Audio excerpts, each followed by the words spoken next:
கடவுளின் உறவை நம்பாதே, கடவுளுடைய அடையாளத்தை மட்டும் நம்பு அப்படின்னு போதிக்கிறவர்கள் அருங்குடை இயக்கத்தினர். இதை கண்டறியாதனால் அதுக்காக குருத்துவ மடத்தில், குருத்துவ கல்லூரியில் அப்படி வச்சுக்குவோம், குருத்துவ கல்லூரியில் அவர்கள் இதை சொல்லித்தரவில்லை. இதான் உண்மை.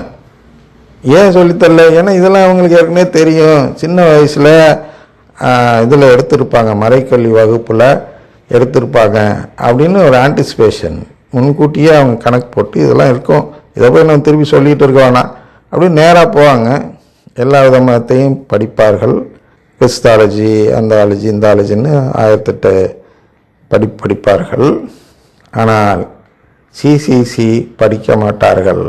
குறிப்பாக எதை படிக்க மாட்டார்கள்னா, சிசிசி 1லேருந்து 25 வரையிலும் உள்ள சிசிசி தான் அரிச்சோடி. இதை படிக்காமல் 26லிருந்து படித்துட்டு போவாங்க. 26லேருந்து என்ன சொல்கிறது என்றால், ஏற்கனவே 25 வரையிலும் உள்ள மறைக்கல்விக்கான விரிவான விளக்கம்தான் 26லேருந்து இருப்பதால், அரிச்சொடி தெரியாமல் படிப்பதால் அவர்களுக்கு அது எதுவுமே புரியாது.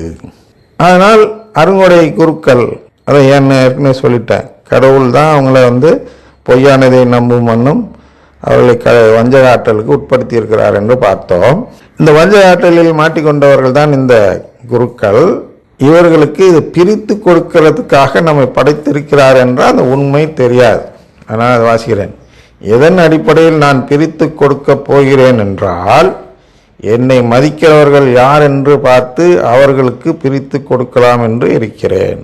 சரியா? உங்களை ஏற்கனவே சொல்லிட்டேன், போன ஆரம்பிக்கிறப்ப உள்ள இதில் என்ன சொல்லியிருக்கிறேன் என்றால், மறைபொருள், விண்ணரசின் மறைபொருள் அது எல்லாருக்கும் போய் சேரக்கூடாது. புரிதல் உள்ளவங்க மட்டும் சேரணும். புரிதல் உள்ளவங்களுக்கு புரிதல் கொடுக்கப்படும், புரிதல் இல்லாதவர்களுக்கு உள்ளதும் எடுக்கப்படும் என்ற அந்த வாசகம் சொன்னோம் அல்லவா? அதில் இருக்கிறது. இப்போ இந்த முயற்சி என்பது என்ன என்றால் கடவுளுக்கு எதிரானது. அதாவது புரிதல் இல்லாதவர்களுக்கும் புரிதல் கொடுக்க வேண்டும் என்ற நோக்கத்தில் தான் இந்த நீதி கதை கொண்டு வருகிறோம். அதில் முதல் புரிதல் எது என்றால், கடவுள் நமக்கு அவருடைய அந்த உறவை பிரித்து கொடுக்க இருக்கிறார். எதன் அடிப்படையில் பிரித்து கொடுக்க இருக்கிறார் என்றால், அவரை மதிக்கிறோமா, அவரிடம் நேசம் வைத்திருக்கிறோமா, அவரிடம் அன்பு வைத்திருக்கிறோமா, அதான் அந்த ஒரே கட்டளை. அதன் அடிப்படையில் தான் பிரித்து கொடுக்கிறார். அப்போ யார் அன்பு வைத்திருக்கிறார்கள் என்று பார்க்கும்பொழுது, இந்த விருந்துக்கு வரக்கூடியவர்கள் கடவுளுக்காக விருந்துக்கு வருகிறார்கள். ஏனென்றால் கடவுள் அழைக்கிறார்.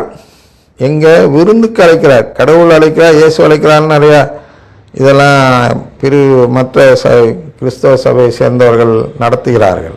அந்த அழைப்பு அல்ல. அங்கெல்லாம் போனீங்கன்னா ஊனியல் நாட்டத்தை உள்ள வேண்டுதலை நிறைவேற்ற அழைக்கிறார் என்று அவர்கள் பொருள்படும்படி சொல்வார்கள். அது இல்லை. இங்கே கடவுள் என்ன அழைக்கிறார் என்றால், விருந்துக்கு வாருங்கள், திருப்பலிக்கு வாருங்கள், ஏன்னா நான் அவங்கள தத்தெடுக்க போகிறேன். அப்போ நீ என்னை மதித்து வந்தால் நீ என்னை மதிக்கிறவர், என்னை மதிக்கலைன்னா நீ வரமாட்ட, எதுக்கு திருப்பலிக்கு வரமாட்ட. அதனால் இந்த அடிப்படையில் யார் மதிக்கிறார்கள் யார் மதிக்கவில்லை என்று பார்த்து நான் அந்த உறவை கொடுக்க இருக்கிறேன் என்று கடவுள் சொல்வதுடைய உருவகம்தான் இந்த இடம். எதன் அடிப்படையில் நான் பிரித்து கொடுக்க போகிறேன் என்றால், என்னை மதிக்கிறவர்கள் யார் என்று பார்த்து அவர்களுக்கு பிரித்து கொடுக்கலாம் என்று இருக்கிறேன்.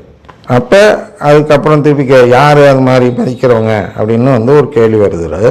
மதிக்கிறவர்கள் யார் என்று எப்படி கண்டுபிடிப்பீர்கள் என்று ஒரு கேள்வி கணக்குள்ளே கேட்கிறார் அல்லவா? அது போன்ற ஒரு கேள்வி வரும்பொழுது அதுக்கு கடவுள் சொல்வது போல் இவர் சொல்வது என்ன என்றால், யாரெல்லாம் மதிக்கிறார்கள் என்று எப்படி கண்டுபிடிக்க வேண்டும் என்றால், ஒரு விருந்து, அதாவது திருப்பலி ஒன்று ஏற்பாடு செய்து, அந்த விருந்தில் திருப்பலியில் உள்ள தின்பண்டம் எப்படி இருக்க வேண்டும் என்றால், புரியுதா? அந்த அப்பம் ஏன் உலோண்டா வைக்கினார் என்றால், இவன் மதிக்கிறவன் அந்த அப்பத்தை பார்த்து குறை சொல்லுவாங்க. அதுக்காக சொல்கிறார், மதிப்பற்ற தின்பண்டமாக இருக்க வேண்டும் அந்த தின்பண்டம், அந்த உணவு உதாரணத்திற்கு வடை இப்படி போகுது இல்லையா?